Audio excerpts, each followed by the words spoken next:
Hello folks, my name is Mark. This is UCD Toy Reviews. How you guys doing? And today is an extra special day because we are looking at the Rise of Evil 2-pack from the Masters of the Universe Origins.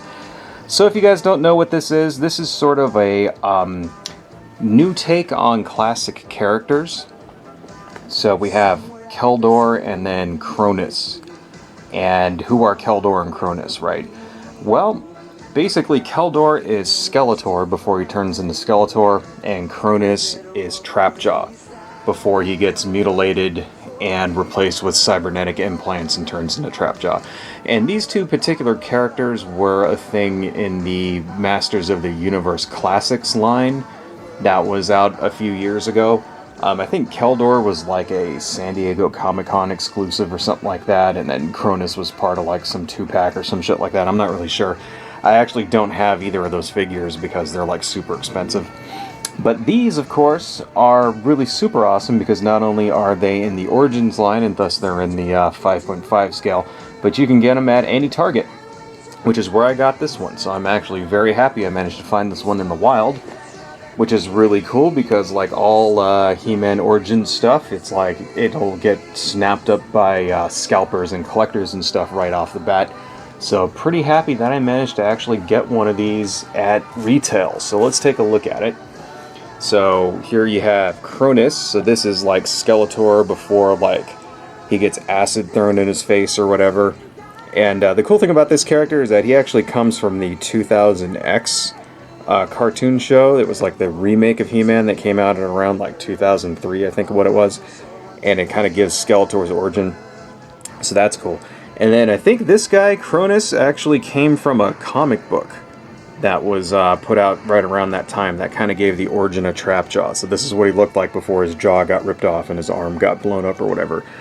And so pretty cool, you know, we got some cool artwork of them kind of teaming up together and stuff like that, you know.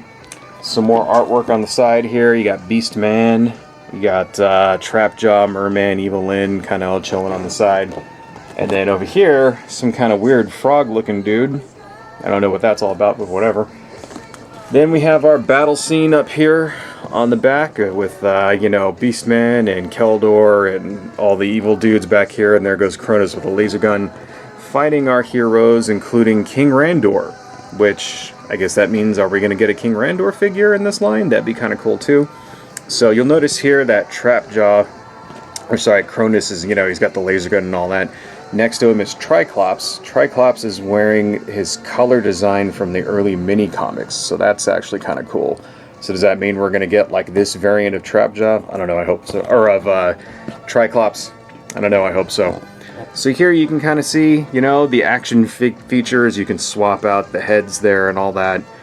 And then here are other guys in the line. Battle Armor He-Man, which I have not seen any of those yet. Ram Man, I actually managed to get one of those. And Clamp Champ, I have one of those too, so reviews coming soon. Battle Armor Skeletor, have not seen those at all. And Panther. Pretty cool stuff, man. I'm actually very happy and surprised that I managed to get one of these because they just disappear. And you know, I know that a lot of people are angry at that, right? But it doesn't really bother me that much, the fact that people are scalping these things. You know, I mean, you know, you gotta make money somehow, so it doesn't bother me. I'm just happy that I managed to get one myself without having to, you know, pay $100 or whatever on eBay for it. So let's go ahead and take this guy apart. Let's open that up. Alright. And pull him out of there. Pretty cool. There we go. Let's put this back here so we can get another look at these figures before we take them out of the packages. So it comes with Keldor. He's got this Havoc staff here that sort of looks like there's like power coming out of it. Same with his sword. And of course the Skeletor head that actually has the glow and the light up eyes. And the way that works is there's a little window on the top of his, or wait, does it have the window on his head? Maybe not. But anyway, it looks like he has like reflective eyes. So you can kind of see it. Then we got Keldor, or, you know, Kronis, of course. You know, got kind of a sneer going on his face.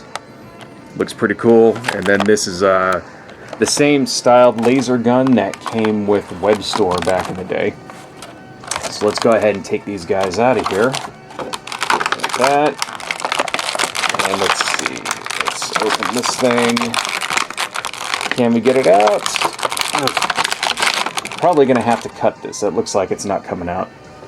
Okay, going to have to perform a little surgery here in order to open this up effectively, but that's alright. Take that apart. There we go. And there goes the Havoc staff.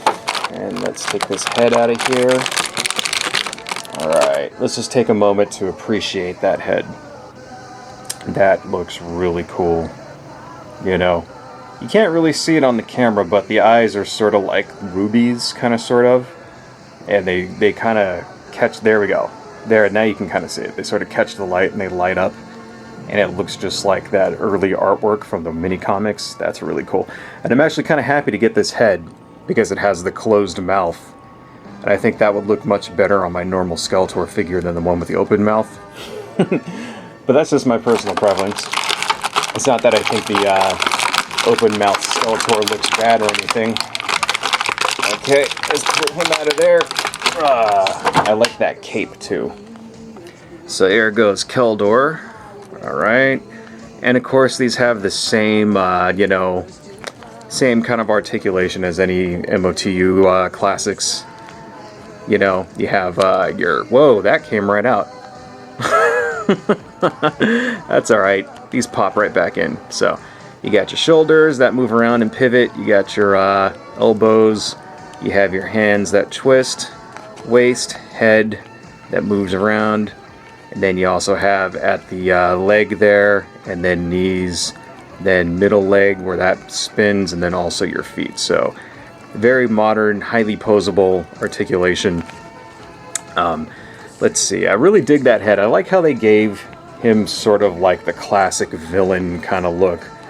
You know, he's got like the villain goatee and all that. Kind of like, looks like Ming the Merciless or something, doesn't he? That's pretty cool. And then, of course, you know, there's the Havoc staff, like he's casting a spell or something. All right, let's put that there. And then, of course, we got to get this. Whoa, let's put that there. We got to get this power sword out of there because that's actually kind of cool too. You have like a full, like, you know, like there's energy building up. It's actually kind of a little translucent. You can kind of see my finger behind it. So that's actually kind of awesome. Myself, personally, I always preferred Skeletor to use the power sword as his main weapon. You know, whoa, that kind of fell right out of his hand. Might have a little bit of a problem hanging on to that. I noticed that was the same problem that Prince Adam had, hanging on to his sword. Let's try this hand. Let's see if that makes it a little better. That seems to hold on to it a little better, so it looks like Skeletor's left-handed. And then right hand will hold on to this. Alright. Oh. Yeah, I guess he's got a problem holding on to stuff with his hand here. That's a little disappointing, but that's okay. And then, of course, we have to try putting on the Skeletor head. So, okay, that came off pretty easy. And then, of course, Skeletor. Yeah, cool. Very, very nice, I like. And then, you know, there we go. Now you can kind of see his eyes glowing. Very nice, very nice. But I think I'm going to display him with his old head. I don't like taking the heads off of these things. And it's not just this line, but I also noticed the same thing with classics. And I think it's just this style of, like, peg here. Always kind of feels like I'm going to snap it off. You know what I mean? And I know that's just me. Like, so far it's not happened on any of my toys that have that actual type of you know, pivoting head joint thing. And it's never actually happened to me, you know, especially with this Origins line, but it always kind of feels like it will. So I'm a little leery about swapping heads on this thing, but I think that's just my own, you know, paranoia. Okay, first let's take this guy out. There we go. There goes Kronis. Pretty cool, you know. kind of a basic figure. I mean, he doesn't really have much going on as like special wise or whatever, but it is kind of cool to see like Trapjaw in his like human form, you know. And then he's got his laser gun. Pew, pew, pew. Can he actually hold this with two hands? Yeah, kind of, sort of. I mean, this hand is like open, but at least he can do this sort of thing. Zap, zap, zap, you know, whatever. So that's pretty hardcore, man. I'm actually surprised that we got these two characters here. So now, before we end this, of course, we have to do a comparison. So first off, here is the Origin Skeletor. So we can kind of compare him to Keldor there. And you can kind of see they're wearing the same armor, you know. It's just, it's a little bit darker on Keldor. And then also this bat here thingy is green on his chest. So, pretty much the exact same thing. You know, that actually looks kind of cool. And then let's take you can compare these heads. So you can kind of see that I like this head more. In fact, you know what? I'm going to swap old school Skeletor head off. There we go. And I'm going to put this head on. And this is going to be my sort of... There we go. That actually looks way better to me. I think this is going to be my default Skeletor head on how I'm going to, like, you know, display him from now on, because that looks way better, you know. It looks more like the vintage figure to me, so let's set these guys up here. Come on, stand up, thank you. And then let's take Mr. Kronis, and let's compare him to Origin's Trapjaw here. So here is Origin's Trapjaw. So you can kind of see it's sort of like, you know, maybe he got wounded in battle or something, and his like jaw got messed up, and his like arm got like blown off or something, you know, and then he had to like get like cybernetic implants or whatever. So it's kind of cool. It's kind of cool to get like that sort of origin going, you know what I mean? And, you know, I hope they kind of do this with some other toys. You know, I hope that we see some other sort of new figures that, new characters that came out in Classics in particular. Because, you know, if you're not familiar with the Classics line, they have all kinds of, like, sort of obscure characters that never really got a release in the original toy line, you know? Like, things for, like, Voltac and stuff like that, and there's like a mummy, and then like Karg from the movie got an Origins figure, and all kinds of stuff like that, you know, Snake Man-at-Arms, and then also some of the new Adventures of He-Man guys came out in the Classics line, and that would be really kind of cool to get some of those dudes in this Origins line as well, you know. Somehow I don't think it's going to happen, but still, I think it's really cool that we even got these two. We got these two guys, you know, as sort of like, they're sort of like a homage to the Masters of the Universe classics, you know. And here's hoping that we get more. I hope we get more and more and more of just, like, you know, Origins in general. I hope they make 300 figures in this line, and I will buy every single one of them, because these guys are awesome as hell.